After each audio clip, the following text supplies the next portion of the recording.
But today we're going to focus on Dune Prophecy episode 4, Twice Born. And guys, I think we're at the point because now we're officially over the halfway mark. There's only 2 episodes left, which is super sad. Right now, like we're floating at like a 7.5 to an 8 in my mind. And I feel like every single episode hasn't been above or below that threshold, meaning like above average TV. If you love the IP of Dune, this is the show for you. But besides that, like I feel like we're settling in as you need to kind of really be into the sci-fi genre or Dune specifically for me to say that you're going to love this show. But I'm liking it a lot right now, and I'm speaking for myself. What did you guys think, and like where are you at in the grand scheme of it relative to just the movies and stuff? I enjoy it a lot, and I agree though. Like Emily, I was talking to her about it, and she was like, "Should I watch it?" And I was like, "Probably not," because Right. like It's hard. It's not hard to know. exactly not that like it's not a good show, but exactly what you're saying. Unless you're paying attention, I mean, we're all the way up into episode 4 now, and there's only been like a few scenes that have felt like really rewarding. So Mhm. unless you're in on it, it's going to be hard to like jump on the train. But that being said, like what you said, it's good build up. It's like the political game right now, but we also have the fantasy themes like overarching, like Shai Hulud. Like I just love how they show him, them. I don't know. What would you even say that? Them, I Just stick guess. with them. Yeah. And just what they represent in that world. I mean, it's just and how Spice just kind of like rules all too. That's just like a really interesting device to throw into the political landscape. I will say, I don't know what it is. I don't know if it's because I have to take notes every episode, but I'm like, I feel like there's an unnecessary amount of words for some reason.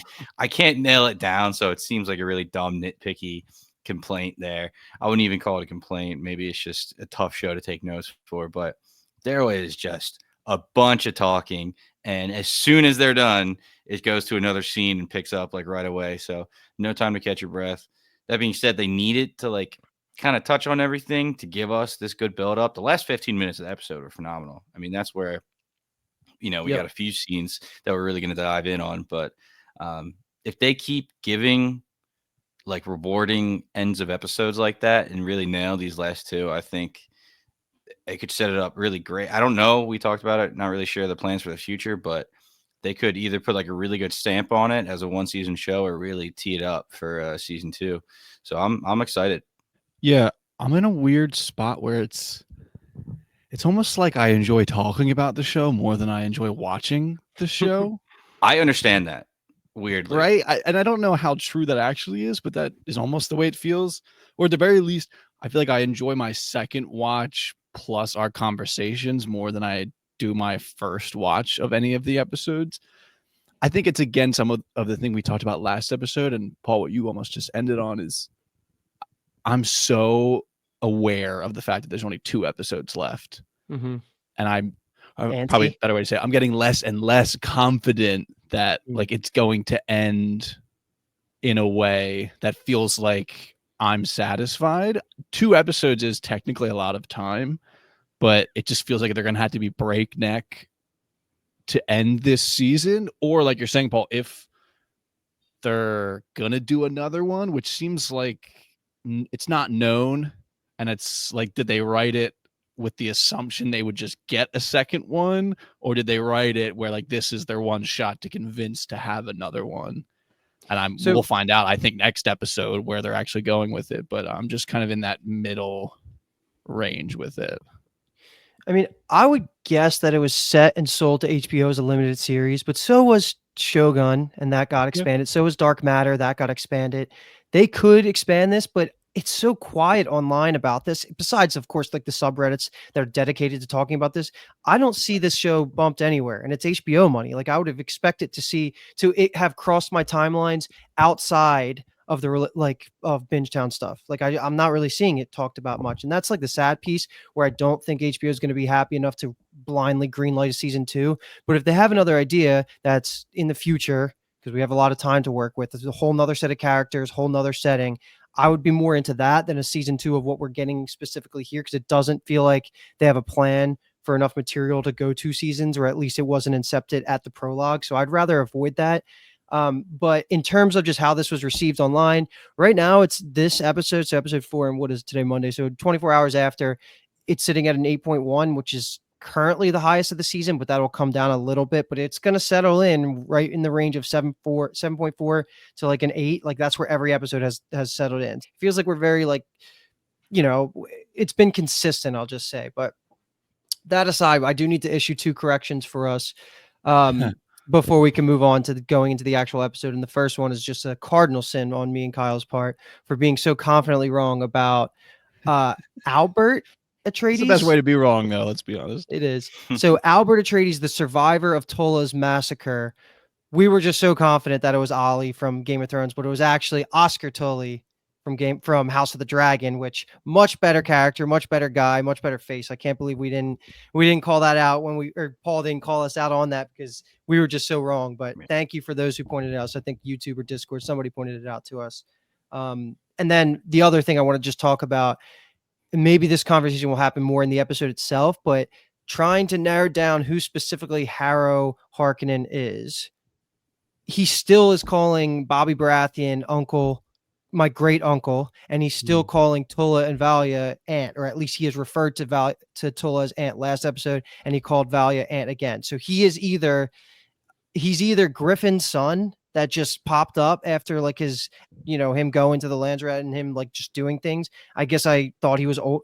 I thought he was younger than he maybe could have been, so he could have had a son, or it's a secret kid that where it's supposed to be a reveal later. And I don't know how that would even be satisfying for us, but the show is telling us that this is that Bobby Baratheon, I keep calling, what's his actual name?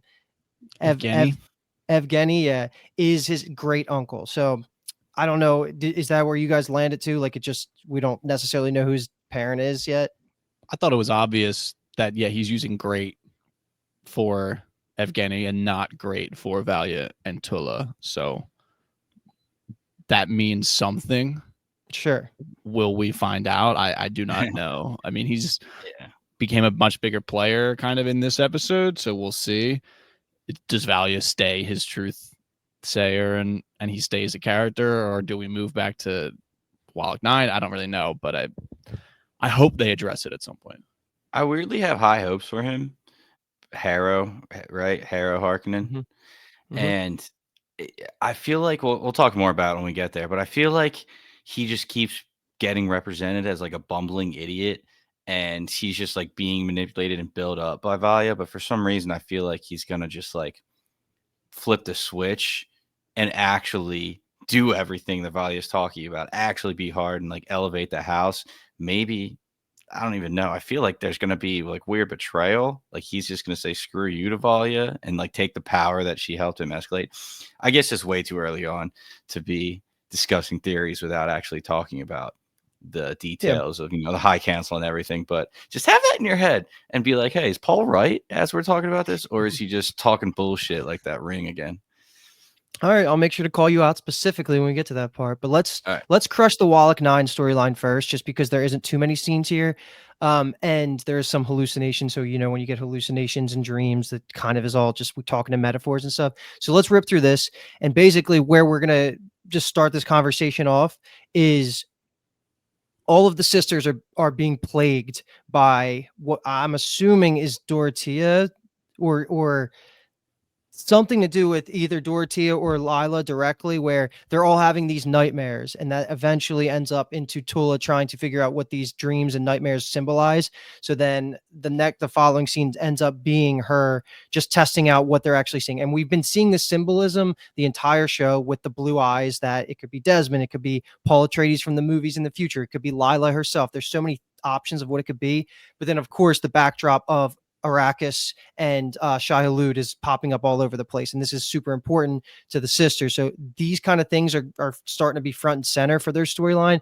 So let's just open it up of just pretty much anything you want to talk about here before she goes down and actually sees Lila awake. So I guess the first half of this piece, because we also do get some Jen things happening where she's specifically not having the dream, and I don't know why that's important, but it seems too important. I know Jen's Kyle's girlfriend. So what do you think?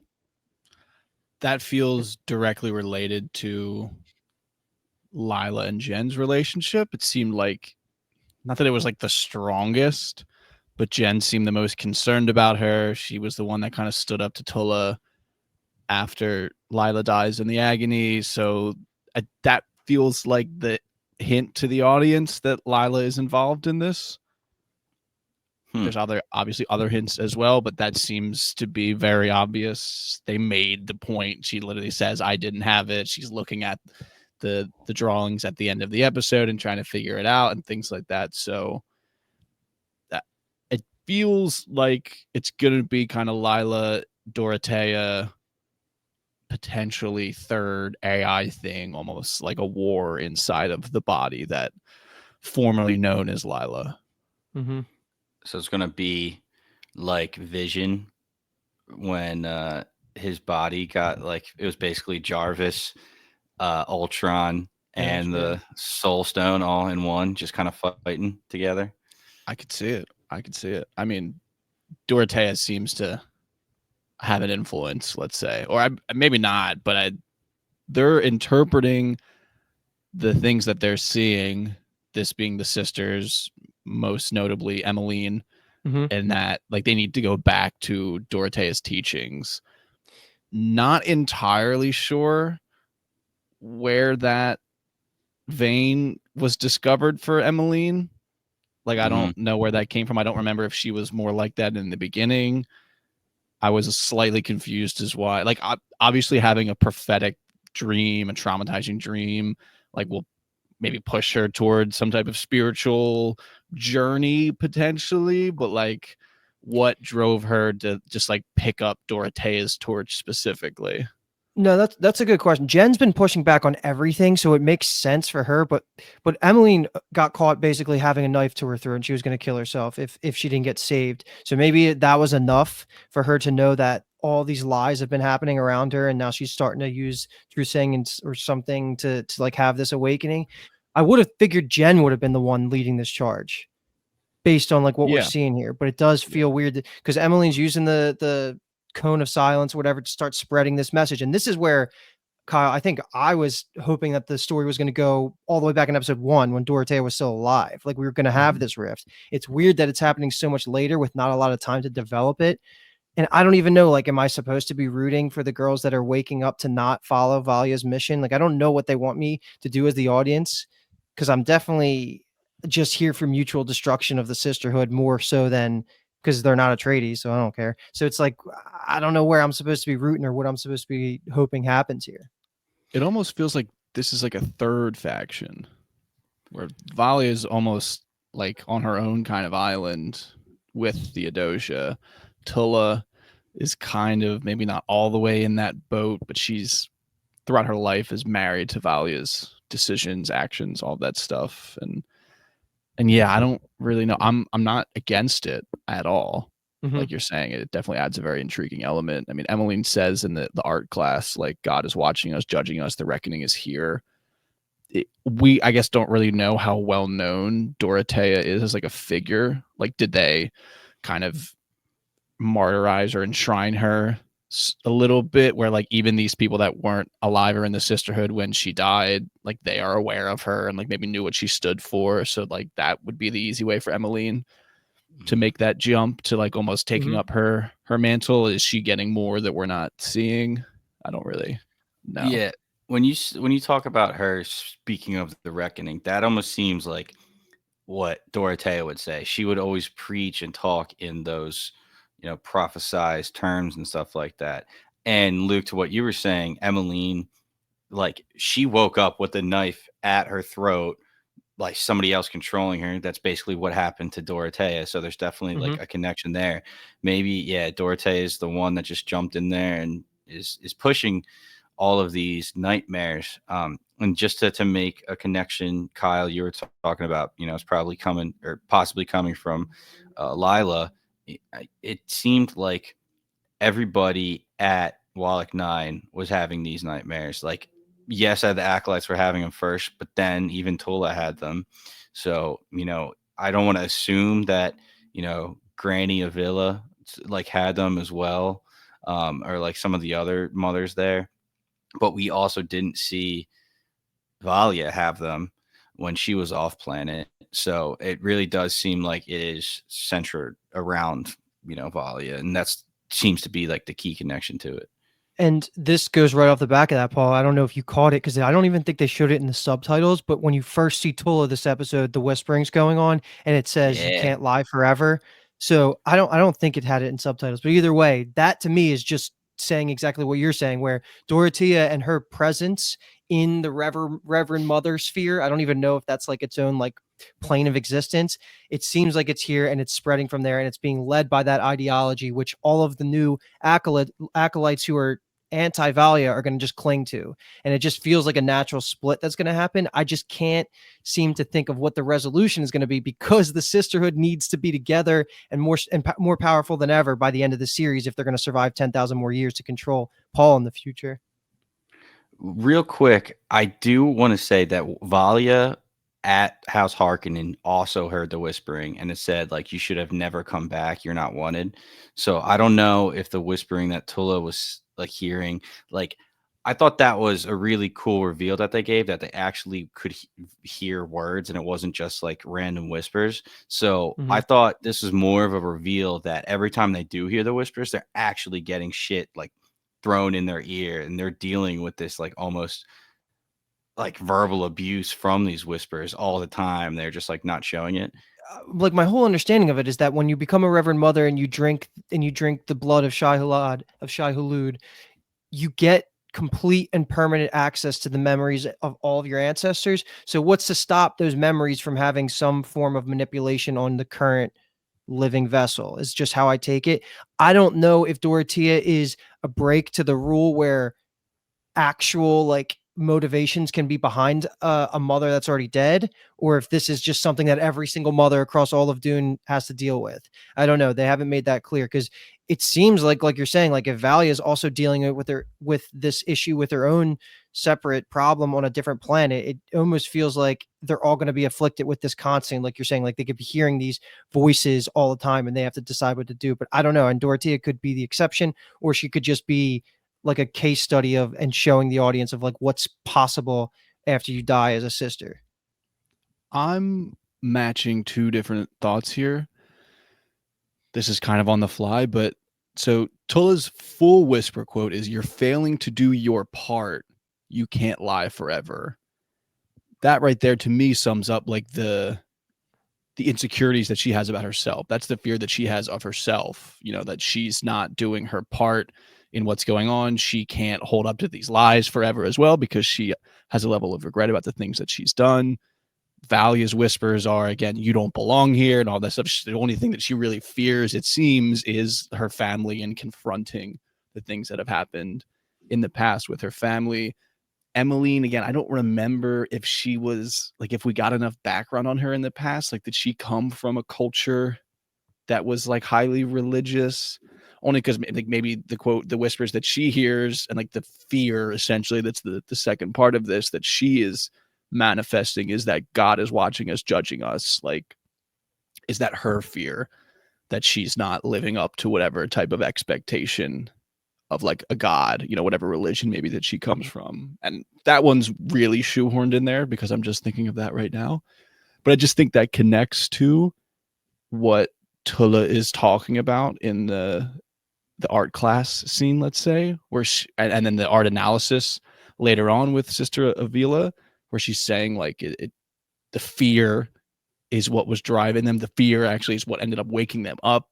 Whatever it is, it calls forth a terror so crippling that the mind screams to save itself. The nightmare is a sign of things to come. And if what killed Kasha is rooted in fear, and I don't know, I'm just getting this sense that like there's a connection there between the whispers that they're hearing are really what they fear about themselves and maybe their life. And then also Tula's outwardly saying like the fear has a big role to play in what these visions are. And as someone who doesn't know much about the books beyond the movies, we later learn that a big part of the Bene Gesserit thing is that like fear is the mind killer stuff. Okay. So like, are we seeing the origins of that, like that part of their philosophy? Like, are they going to develop this way to conquer the fear? Is that going to play an element and play a role in like how they move forward, how the factions do things. I don't really know. Like I said, So like I'm just making this up almost as the words come out of my mouth. But then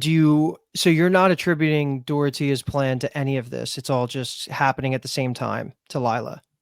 I think Dorothea is involved in whatever Lila is doing in some way. I think she has a level of For her, influence over it. for her But specifically though, right? I'm sorry, for Like who do, specifically? you're for Lila, like are you saying that whatever's the whispers and whatever's afflicting all the other sisters is all individualized to their own person rather than it being an entity that's pulling strings from a different plane? Yeah, I don't think that Dorothea has an influence over the whispers that people are Okay. hearing. That's what I was getting at. Okay, good. I think Okay, that I'm on there's the maybe board. a level of involvement too in the visions and things Yeah. like that, for sure.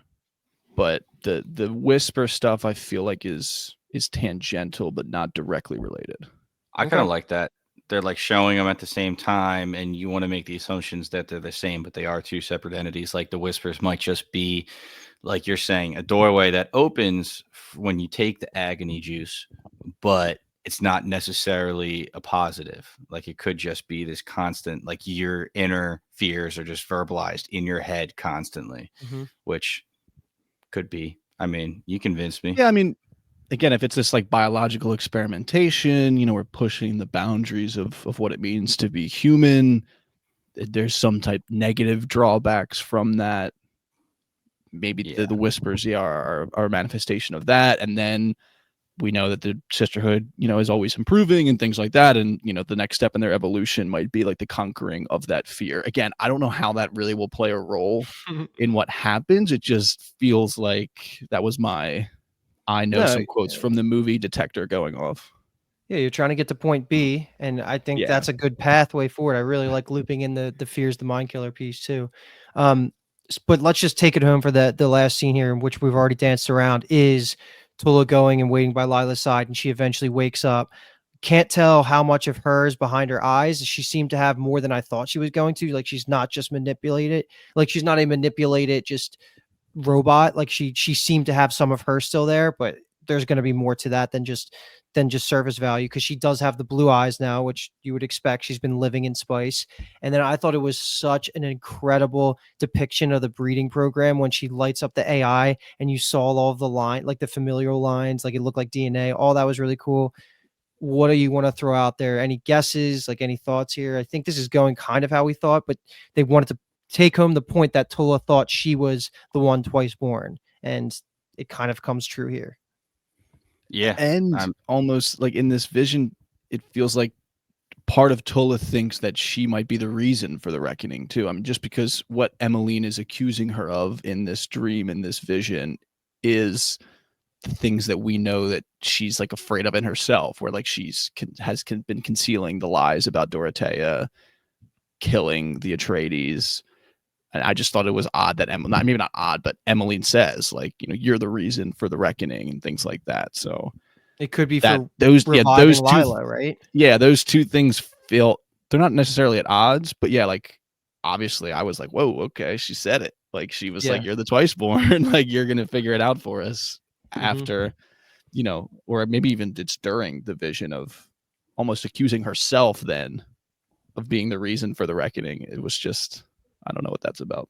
And that could be me completely misinterpreting what's happening. I, I don't know. Like they give the prophecy, and then that causes like Tola hears the prophecy, and then she freaks out, and she's doing all this extra shit, and it's like, all right, are you like unknowingly just fulfilling the prophecy by putting Lila in here and having her twice born? And so it's like it wasn't really a prophecy; it was just a way to scare them into making it come true. So it was like the Matrix, like watch out for the vase. What vase? Oh Mhm. shit. Like if I didn't say anything, you wouldn't have done it. Um, so I don't know. I just know that I was hyped as hell when she woke up from the nightmare and that case was empty. And I was like, this is gonna be it. This is gonna be a huge info dump. And then they Mhm. kind of leave us on the cliffhanger. But just like what you were saying, I wasn't expecting Lila to be Lila anymore. But when she went in for the hug, obviously that seemed like a Lila thing. She's like hugging her mother, who she sees Sleeper as a agent though, mother. like, right? She's It gonna be a easily sleeper could agent. be. Yeah. Easily could be. I don't know. It's hard to jump in on the prophecy talk when all we got was her just, kind of coming out of the coffin. Yeah. I think she'll either be the cause of it or like the cause of the reckoning or will be the savior, which it feels more likely that she's just meant to fight Desmond if they both have like she could battle up against Desmond if she does have some of these extra gifts now given to her from basically dying in the same way that he did. Who knows if it's different, if it's the same, because it all happened after Desmond's happened after the interaction with the worm and hers happened after the interaction with the worm juice. So it's like it could be something similar that they could be at odds, especially because they were highlighting both their eyes. I don't have Mhm. any better guess right now for Lila though. So I did have a small theory. I say small, it's freaking huge, but I say small in the sense that there's no way it's gonna happen.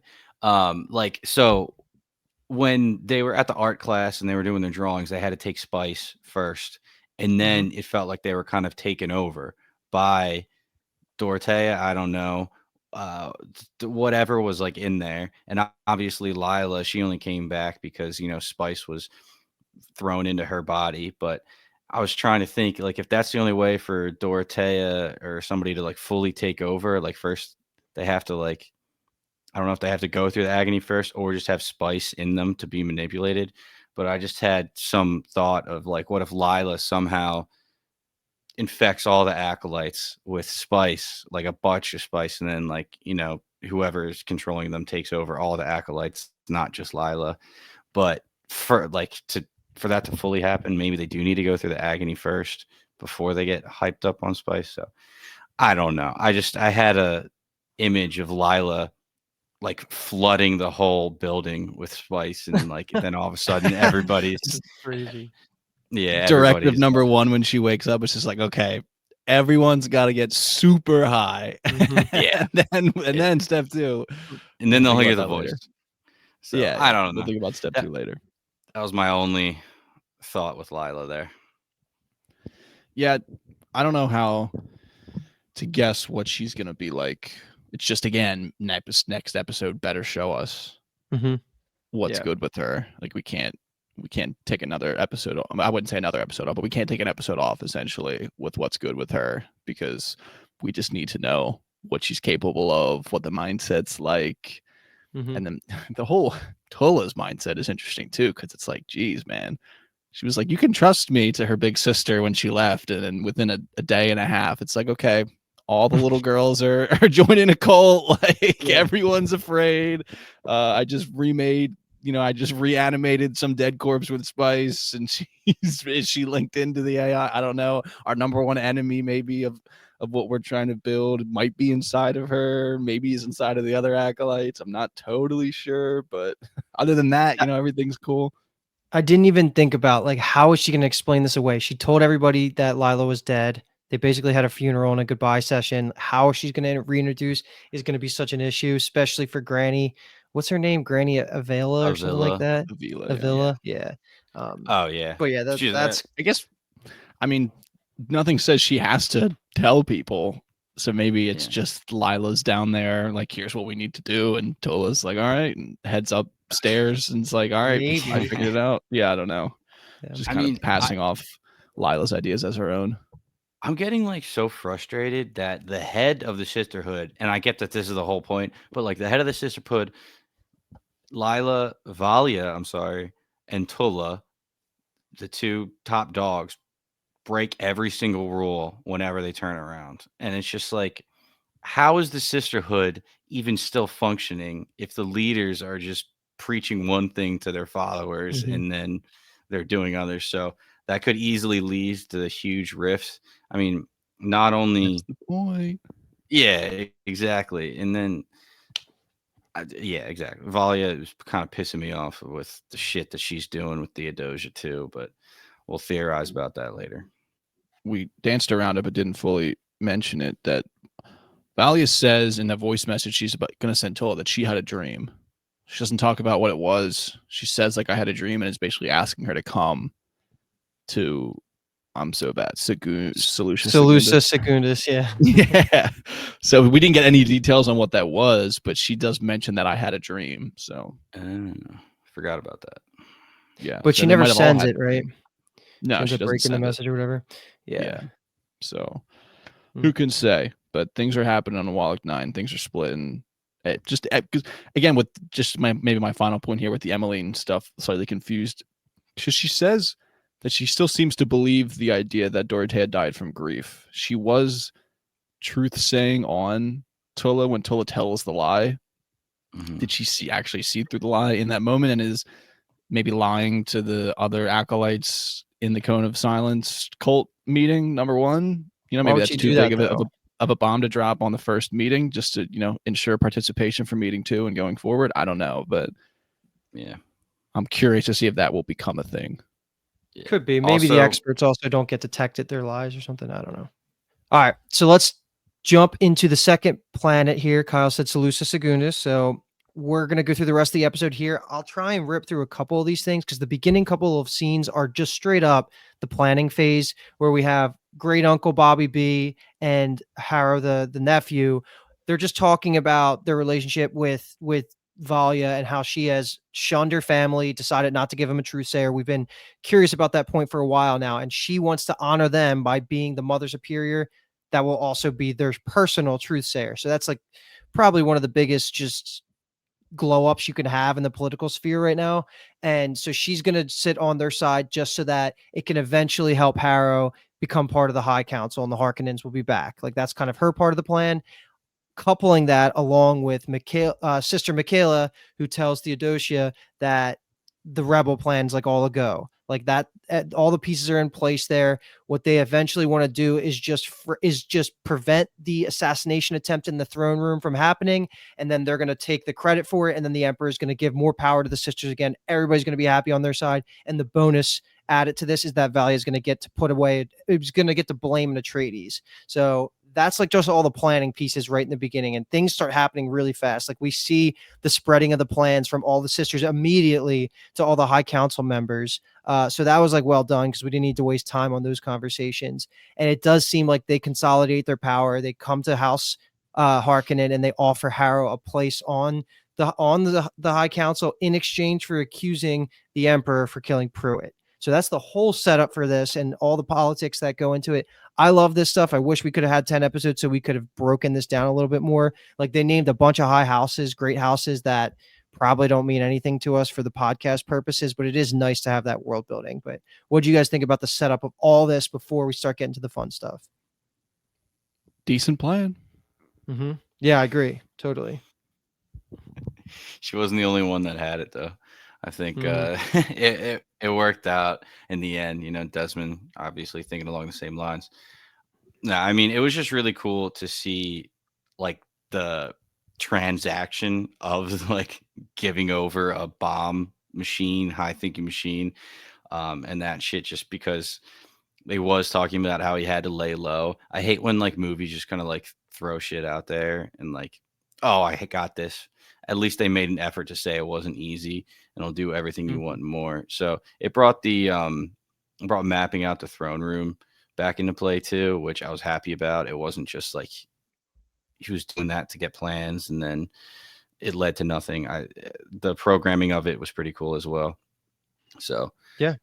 like Kyle said, good plan. Valia had everything in order. I mean, Michaela is just in the perfect spot. Sister Michaela, you know, I, I don't see how the sisterhood could ever have problems with like spies like these. Like they literally know everything, and the rest of the whole Imperium is just so naive. It's ridiculous. They didn't foresee Desmond. That's what they missed Yeah, out on right there. that's the It's one the hook. one person. Yeah. He's a beast. And low key, the Empress. Every time I can forgive the show for basically not having a valid explanation in place for the 10,000 time year stagnation of technology, they just remind me again. So one of the things that I liked that we didn't have talked about yet are mentats. But now that they brought them up this episode, that again brings me back to the fact that like nothing evolved. The Cone of Silence didn't evolve. the mentats didn't evolve. Like nothing changes in these 10,000 years, and that's always going to probably be my biggest complaint about the show, is that it doesn't feel right that nothing changed. I was under the assumption that mentats were going to be something that took 10,000 years for humans to evolve to eventually hit that computation level, that biological computer level. But it seems like they're already existing now and they can already do things. So I don't love that plot point, but it is nice that if they are going to exist, that they brought them up because they haven't even been mentioned. So that gets talked about here. So I just wanted to put that out there just because I like mentats, but I just not for this story, in my opinion. I think that should have been something that was a later thing. Well, it's totally possible that they're just like a primitive form of mentats. I mean, we don't really know either That's way, true. right? Yeah. And I mean, we'll get there at the end, but is not Desmond's entire speech and this crusade from the Emperor essentially showing you why 10,000 years, not much change technology-wise? You're expecting that? The complaint about why things haven't changed feels less like it has a foundation because of what we saw in this episode. So, okay. So you think that it organically makes sense for there to be a stagnation that doesn't change anything? Yes. Yeah. Yeah. I mean, Because of what we saw 10,000 this years episode. though, bro. Like think about where we were in our life 30 years ago. Like how does nothing change? That's going to rub me the wrong way no matter what. I think I just have to get over it. But they've shoved it back in my face this episode, especially because the bomb that you're talking about are like the little hunters that are used in the Dune movies, right? Like that's the thing that almost kills Paul, like in his room before the like with the assassination attempt. It's just like I don't know. It doesn't feel believable, even if technology advanced at 0.00001% over a year. Like they would still be so far. The societies wouldn't feel like this could have been 5 years before the Dune movies. But I'll leave it at that. I don't need to just keep talking about it. But I do want to. You brought up Paul, like the bomb deal almost. And I think we meet the character Dury, and then we also see Horace there too, who we met in a previous episode. They reiterated the plan is just to not necessarily usurp the emperor and put a new leader on there, but it's just to blow it up and make the spice flow because that's the important part here. But I love when they're in the bar talking after the plan's like already in motion and Nez shows up for a little bit. But they do say that Vorian Atreides was offered the throne. Like he could have been the emperor. The Atreides line would have been the emperor after the Great War Machine. What was it called? Machine Wars. Great Machine Wars. Yeah. War Machine is Marvel.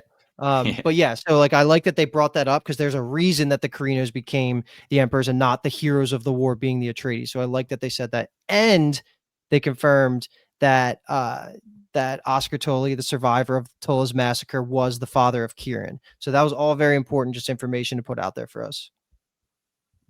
I liked the further exploration of Kieran's mindset because I would say as I walked away from my first viewing, I was a little disappointed in the whole rebellion plotline.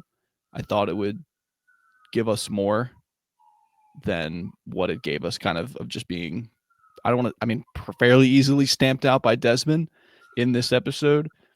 Maybe there's more to come because Kieran obviously still believes these things. Will he give up because of what happened? Who can say? But I just enjoyed the conversation. Nez is an interesting character from that mindset that she is aware of the injustices. She's very close to the levers of power as the heir. She's willing, that we've seen, to go against her father. She says, like, I kind of know what I have to do or what I want to do, but it'll hurt my dad. And, Kieran kind of tells her, like, your dad might be a good guy. Like, but it doesn't really matter, because giving anyone that much power makes them act in ways that, like, they're forced to focus only on retaining power or growing their power, which the evidence being Desmond and what he's kind of, the Emperor is increasingly being lenient to what Desmond can do. And I'm very interested in all of that and the exploration of how the characters feel about that. But is there enough time for us to like fully, I'm begging for moments of indecision. When is Nez gonna have to decide between like this political ideology that she's developing and her dad eventually, like in like a more, You didn't feel that she did that in this episode? like more high pressure. Like, yeah, I mean, she totally does the accusation, but it gets swatted away because Desmond's like, yeah, like Yeah, You know, like true. uses her as a stepping stone to what his plan is. You know, like I'm just interested maybe even in more of it. I think Constantine will play a role in that, which I'm sure we'll talk about a little bit later. It's just I'm curious where Nez and Kieran's characters go from here. Because he was Yeah. already looking like he was going to be hesitant about the bomb because he saw Nez Mhm. showed up. So you're right. There Yeah. is like there's depth and there's layers there. I'm pretty convinced that Kieran's going to survive anything just because of the Atreides line. Just feels like that got whittled down so much because of Tola that he kind of needs to survive. It would make a ton of sense for him to be the ancestor to Paul. But you're right. I felt like Nez jumped up like a little bit this episode. Like I really respected her for she was willing to be a rebel just for her own beliefs and not having have been indoctrinated by Kieran and the rebels and all that. Like she came to that conclusion on her own, which she just needed a little bit of a push to join that side. I don't know if she's going to go as far as to be openly rebellious and like be put in jail by her dad because she's against Desmond. It seems like she might, like that totally could be the route that we go, which Yeah. I don't know, Paul, what do you think? How do you think what's going to be the fallout for Nez and her and having of accused her dad of this or Desmond of this? I mean, she's either going to be put in like the suspension chambers where Desmond was and basically imprisoned. I feel like, well, I guess not because she didn't do anything. I guess she was just like just following up on the existing law, and Desmond was just like, "Hey, fuck your law. Mhm. Watch what I can do and burn everybody." Yeah. So maybe she won't be like held prisoner there, like in the Carino house. But I mean, obviously, the emperor, her father, is not going to be happy with what she did. So I could see her maybe trying to escape and go back to Wallach Nine and rejoin the sisterhood. Um, or I could see her just fleeing with, Kieran Atreides somehow. But he, I guess, was never really exposed. All the other rebels were exposed, but he wasn't. So That was something I was curious too of. It feels like almost anyone that goes to that club would easily associate him with what's the guy's name? Luke, you Horace. mentioned it. Horace, Horace. yeah, You know, I I'm just so like how is he not a known associate of this guy? I don't know, I and I don't even like that they didn't show us grabbing them because like didn't they question them at all, or were they just like we're just here to use you as an example? We don't really care to go further.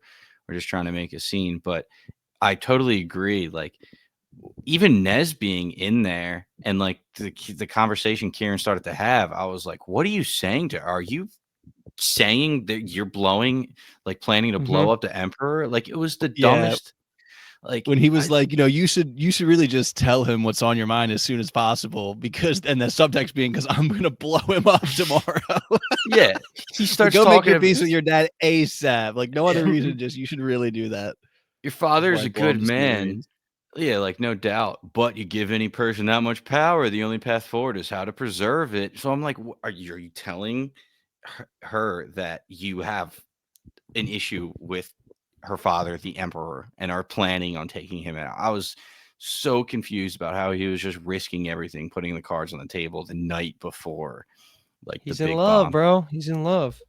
Yeah, I don't want to say this at risk of like my idea is the best idea, and like if they don't do what I think's the best way to do it, I'm not going to enjoy it. But I feel like we need a scenario where, like you're saying, like Nez is locked up and like Kieran like breaks her out, and like that's like him like going full 2 feet into the whole rebellion idea, or maybe he gets popped because that's an associate, and Nez is then confronted with that choice of like to fall in line or I to thought act you I thought on you were these gonna take beliefs. the route where your prediction from a couple episodes ago with the Constantine thing because they Oh, talked well, I about didn't that think again.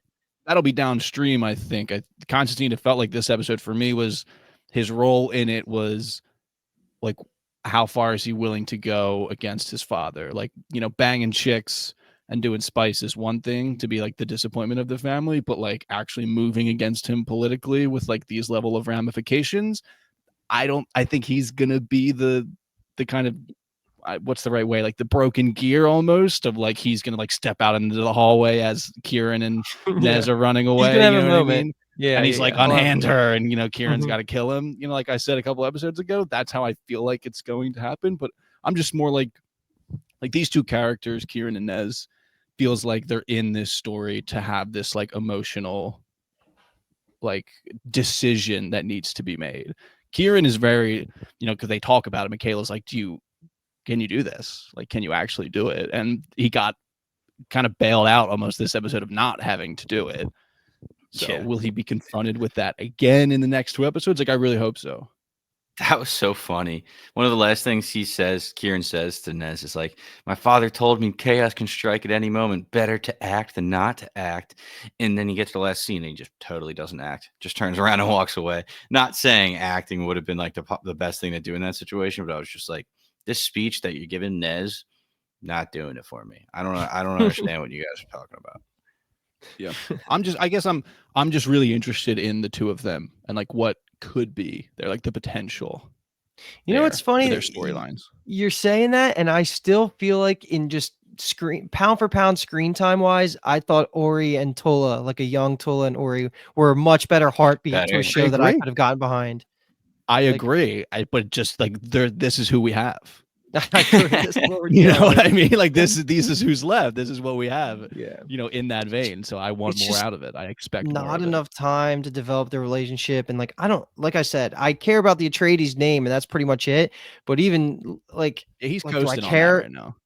Yeah, 100%. If he wasn't an Atreides, I would not be supporting Kieran. But I guess here we are because this is what they gave us. So let's set the stage for the High Council meeting because we're pretty much there. I just want to give you guys a chance to throw anything out there that you took from the Desmond and Carino side of things when they're prepping for the night, where I guess it's important to point out that the Empress and Desmond have their moment. They solidify their pact. They realize like they're the ones with the real power here. They're basically saying that that the main Emperor is just like a puppet. They're saying that he just needs a little push every once in a while, like to do the right thing. So they're the ones pulling the strings. And then Desmond enacts his plan to start sending the guards on missions to gather up anybody that's a machine sympathizer. And I think that indirectly leads to them catching the rebellion is what we're supposed to connect those dots. But that's all the stuff that happened. And then you see him burning the sister's book, which adds nothing because we knew he's very anti-sisterhood. So anything there like that's worth bringing up?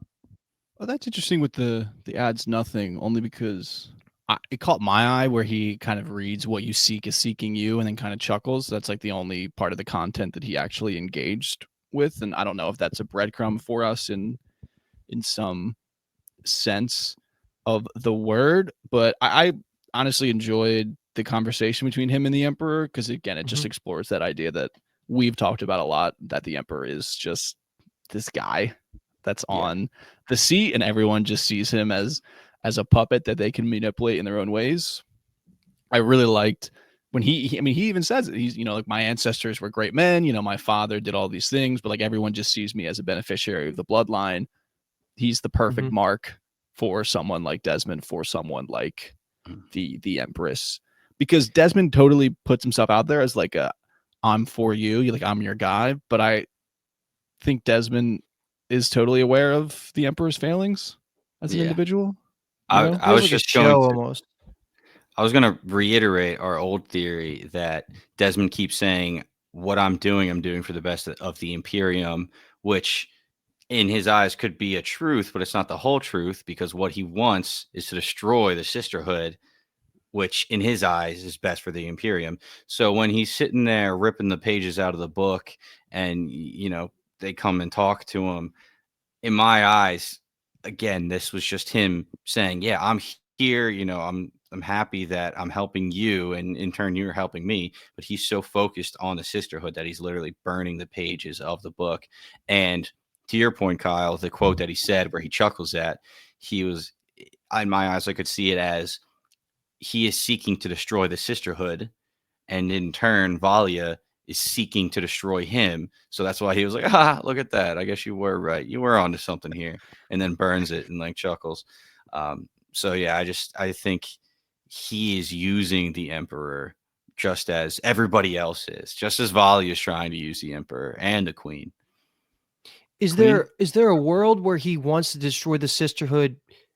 Is it because of their like base ideals and trying to control the Empire, or is there a world where he knows that they're controlled by, at their core, an AI or a thinking machine, and that stands against everything he wants? Like, is he actually against the thinking machines, or is that a front to help use the Empress to back him so that he can kill the sister. So I can't decide what's more important to him. Is it Yeah. actually the war on the machines, or is it really like what is the sisterhood besides political control? Like, is that what he wants to do? Just free everybody from their control, or is there like there could be more to it? So that's going to be interesting to find like what his core motivations are, because I think we need to see what happened to him to give him this power, why he changed his mindset, because he was just a soldier for the Imperium before that on Arrakis. Something happened. So now he has to have like a deep rooted motivation that we just don't know what it is outside of destroy the sisterhood. But again, is that a front, or is that really what he wants to do?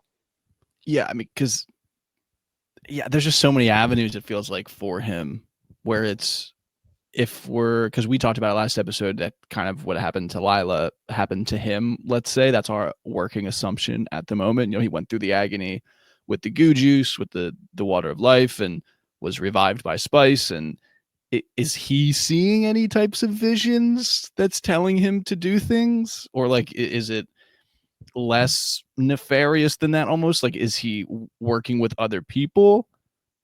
Like I know Luke, Exactly. you've talked about it, episode 1, where he could be the face stealer or that Gola. Face stealer seems probably off the table because we already have one. Agreed. Is he still the Gola where he was reanimated by someone and is doing something for them, where like taking out the thinking machines and the Bene Gesserit or the sisterhood rather, is good for them? Like, is he actually thinking for himself? I don't know. There's so much to explore there in the next 2 episodes. He's still so fun to watch. I love seeing Desmond on Yeah. screen.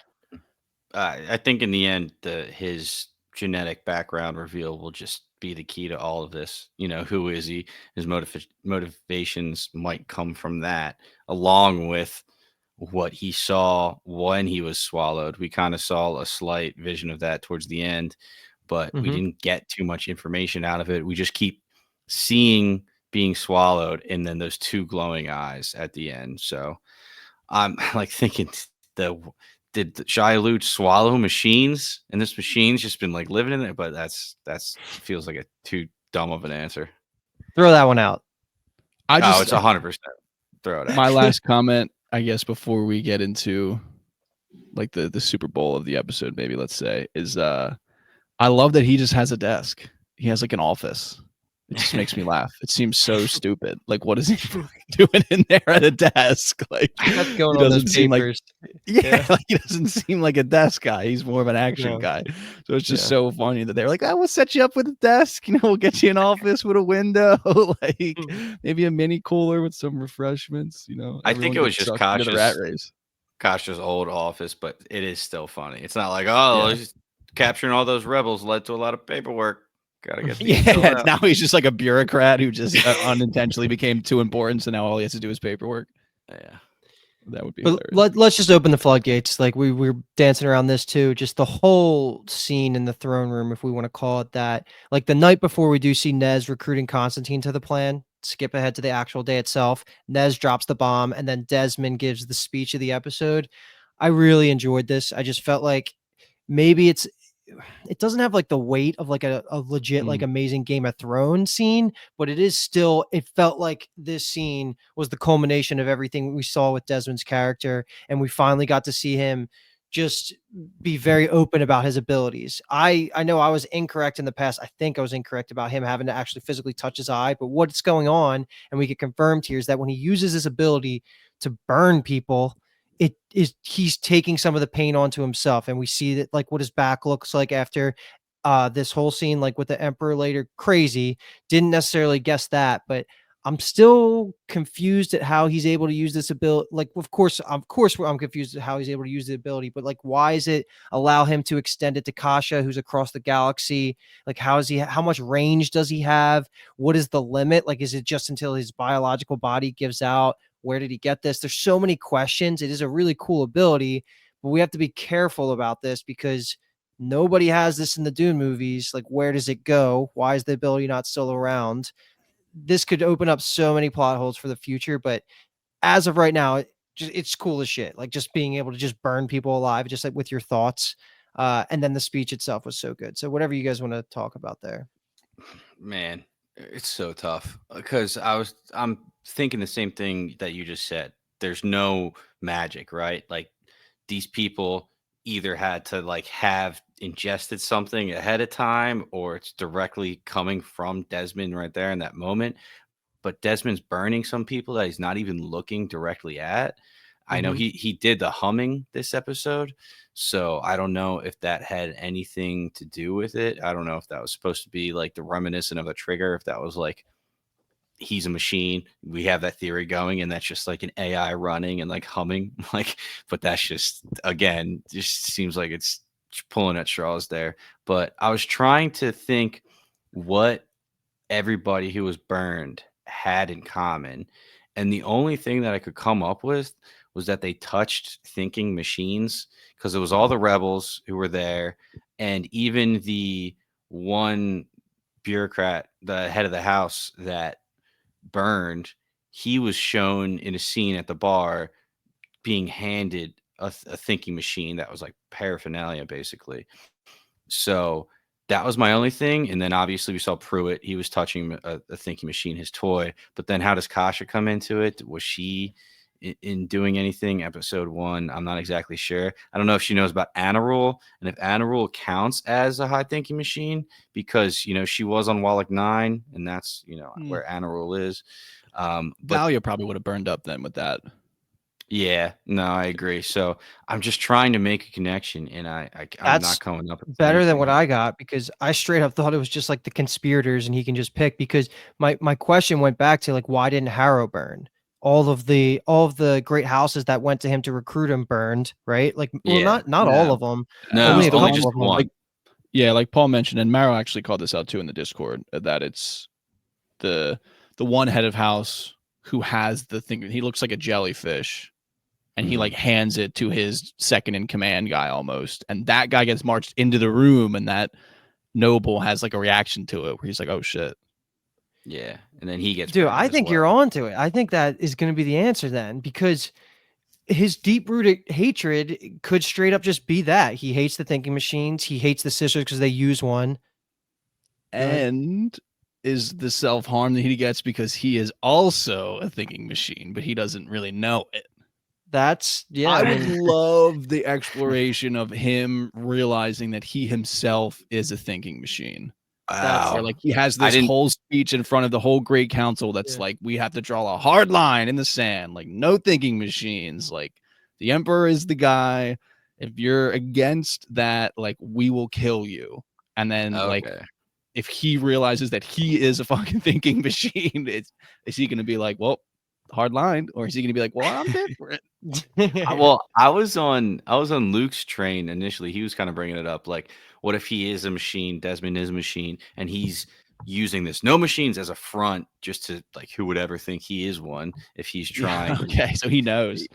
Yeah, he knows, but I do kind of like the aspect of maybe he doesn't know. He All he knows is he was swallowed, he was returned, and now he was given this mission. So I kind of like that he doesn't No, even that's know, great. because the Yeah. realization of him, like, he gets cut or something like that and sees beneath him, that would just be fun to watch his reaction.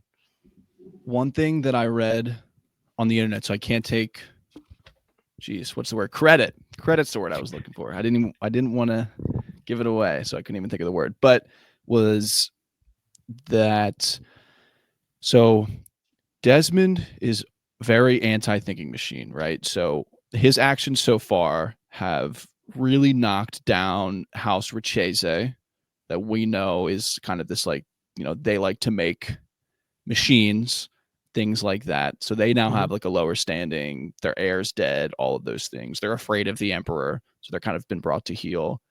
Maybe this other noble is another kind of guy that dabbles around with machinery and machine tech stuff, because he had that octopus, or I'm sorry, that jellyfish thing. Now he's dead. Like his house standing is lower, let's even say.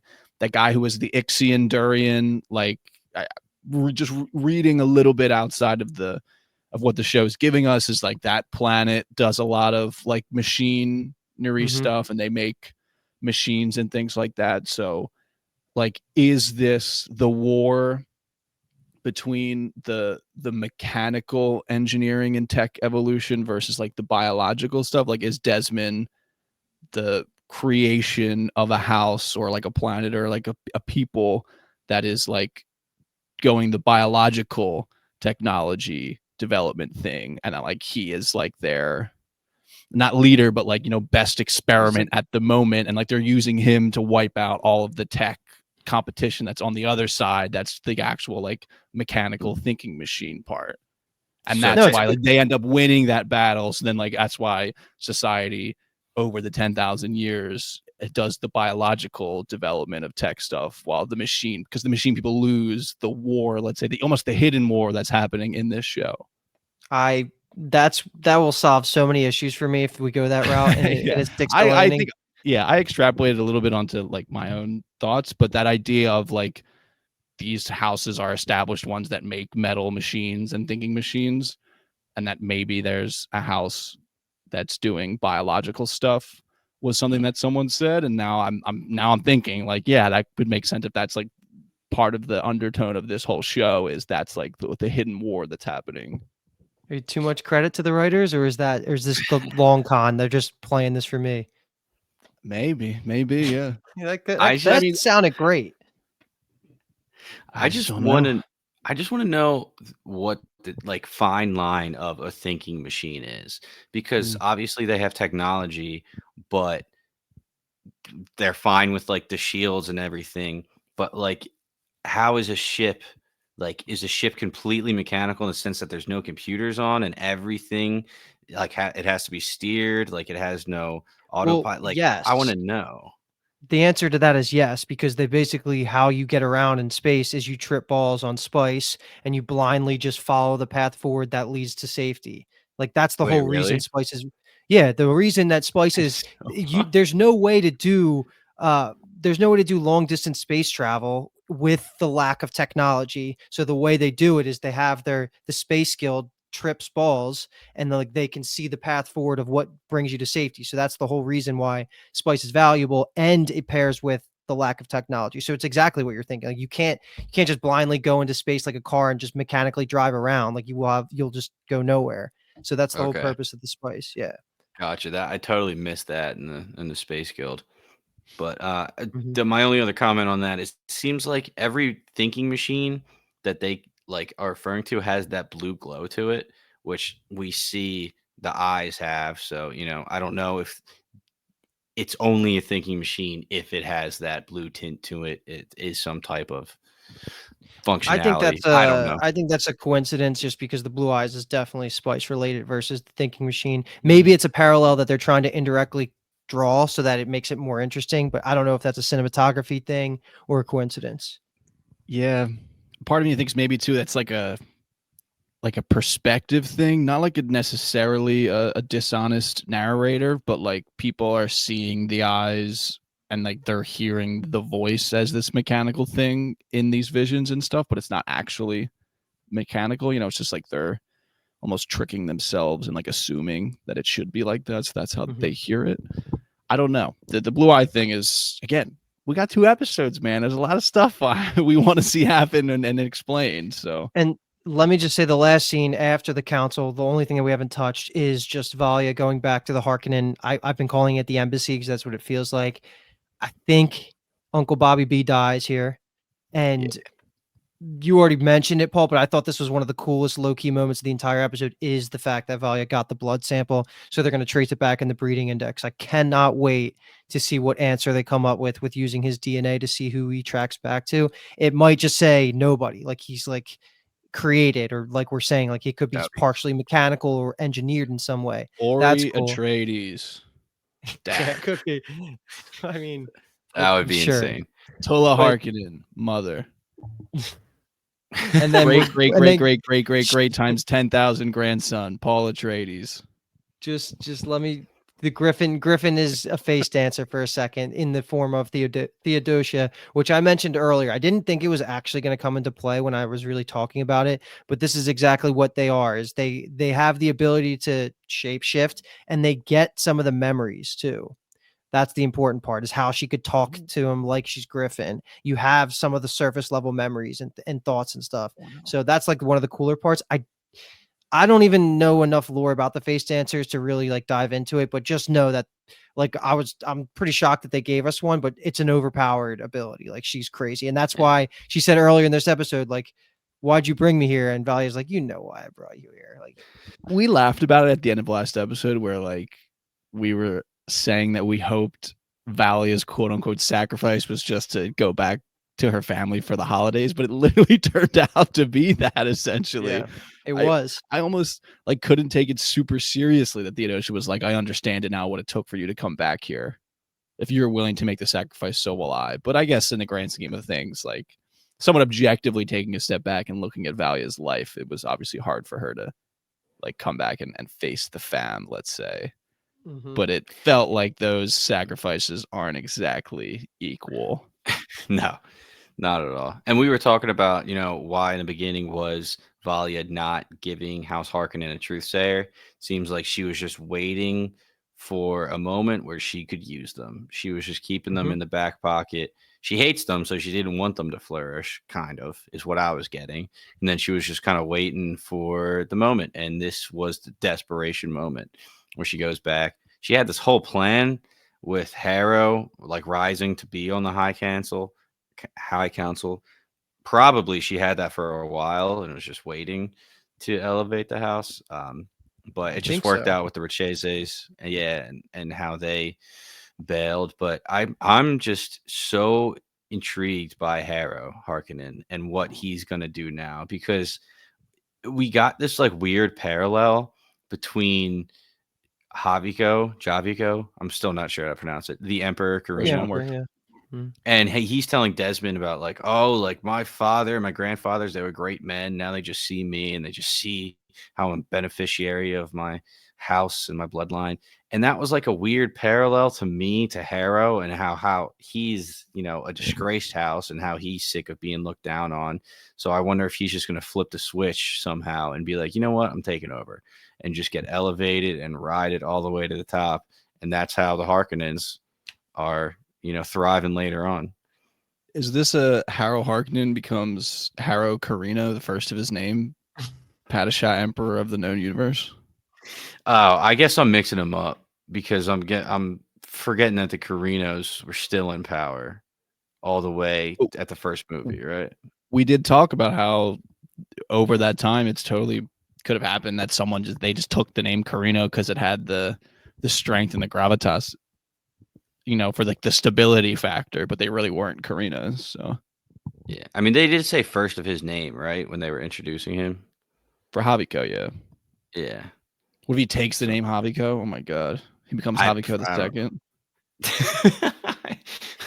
I mean, That'd be crazy. anything's Are you possible. putting that on the board? Are you putting it on the board? No. That Harrow I becomes think the next emperor? No. After I talked it out, no. I just there's no way. I guess I was thinking more about Baron Harkonnen and how he like kind of rises as a house. So maybe he is the stepping stone, but I could also see Harrow just being tossed out the window by Valia, and then Yeah. all of this that's a good this point. conversation was just wasted for nothing. Maybe Valia's downfall is that she's sleeping on the whale for a trade. But my real question becomes, what is Theodosia's like? She's like, I know what I have to do, type of thing, and it's like, what is it? No, I mean that's a good question. Just because we all want to know. just because he's a face dancer doesn't necessarily indicate what her plan is. But if Yeah. it could be something like try she and gonna be? become Desmond or something like that. Yeah, maybe. I'm just curious. Definitely. And if she tries to be, if she tries to become Desmond and then sees like inside his head and it doesn't really work, or maybe she's unable to because he's not fully biological, like that could be a path that gives some information. But yeah, I don't know what they're gonna do with the face dancer stuff. But it was a cool visual of like what it looks like when she does the transformation. I liked how that looked. Hey, I was watching. I was like, how is this not magic? But I know it's just like biological manipulation. But in my head, I was like, that's fucking magic. And also, like, did she, all she wanted was Theodosia to look like Griffin? Like, that's all I she don't know. wanted her? I don't think Like, I think Theodosia did that on her own as like a like I get it, like comforting, like Mhm. showing the acceptance of using her powers again type of thing. Yeah. Okay, because I was so confused. Like the uncle died, and then young Griffin popped up. I'm like, oh, she's having a nightmare like everybody else is, and then she's gonna see the eyes. And then I Yeah. was like, no, that's not at all what happened. Yeah. So I was very confused. And I mean, you could sit here throwing darts at a wall, and I would never hit. I guess what's going to be revealed eventually. So Yeah. I mean, we've just been every time we get on the mic for an hour, we just slap things around and it's like maybe this will happen, maybe this will Something will happen. hit. So Yeah. we'll see. Yeah. I mean, it feels like we say it every episode, but next episode better give us some answers, man. Dude, we better just Almost get just the power reveal of like, or just the flashback reveals from Desmond is like my number one bucket list item. I don't want that to be a finale thing. I want to kind of have all the pieces set and their background set. So I feel like we should do that because I'm sure it's going to be another down episode for Valia, and then the finale will be an up rising for the Harkonnens and the sisterhood becoming the Bene Gesserit. I feel like that's how it should go, but I don't know. That's just maybe it's a bucket list. Yeah. Yeah, I don't even know what I want to happen most next episode. We I need some just don't. death think- though, right? What's the last big death that we've had of named characters that have been there since the beginning? No one really has Kasha. died. Kasha. If you and- put her, yeah. I mean, yeah, then we had the one this episode with the rebellion guy at that point. Yeah, I don't I really feel like care about horse. Constantine is so wishy-washy right now that I could see him dying.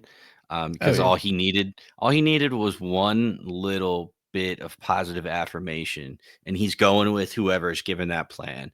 Like Yeah, yeah. like his sister was like, "Oh, you're the bravest person I know," and he's like, "All right, fine, I'll do whatever you want." And then his dad is just like, "I'm proud of you for like being by my side," and then that was enough to push him away, and he basically ran and bailed on the plan. So I could see him Great point. ODing. I forgot to mention that in that he says like good luck, and it looked like Yeah. they purposely showed us the Empress's reaction. So I feel like she's smart enough to maybe connect the dots that Constantine knew that Nez was going to do that. So like, will there be consequences to that next episode? I feel like we could get a storyline totally where Constantine gets like approached essentially to be like an anti-Nez conspirator for the Emperor, the Empress, and stuff like that. And then he's gonna say no. He's a good Now he's brother. gonna say yes, and then Oh, really? Kieran's gonna kill him. Well, if he does die, then who's the next in line for the throne, right? Well, he's not the heir. Nez is. Nez. Oh shit, I forgot. Yeah, like Obviously, you misogynist. What, you didn't think she could be the heir? Okay, episode 1, you were like, I didn't know a woman could be ruler here. Well, okay. It's episode 4, baby. We're in the world. We know the society. They told us. I forgot. I guess Nez is older, right? It's They the also true don't tell parents us. too. I think is the Yeah, more yeah. important piece. Yeah. Oh yeah, he's a bastard. God, dude, Yeah. there's so much information. Oh my god, how is it only 4 episodes? Are we ready? I think we're good Yeah, to that's sign all I out. got. Yeah, Yeah. that was another good episode, boys. As always, if you like what you heard, give Bingetown TV a follow at bingetowntv.com. That's where you'll find everything, and then Bingetown TV across all social medias.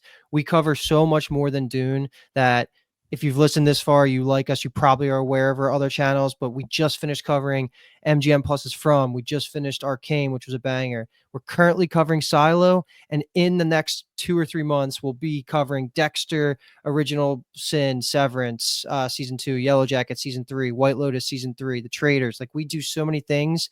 Come check us out at bingetowntv.com. I guarantee you'll find something you like. But for now, once again, we are Bingetown TV, and thank you so much for listening.